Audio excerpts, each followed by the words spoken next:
Hi, it's Pat here from Videopro, and today we're going to have a look at how to connect your laptop to the Blue Square Labs interactive panel.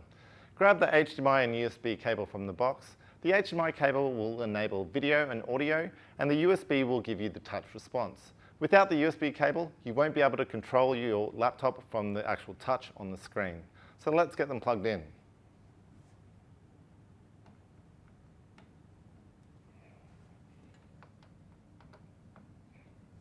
Now that we've connected the cables, we can change the source.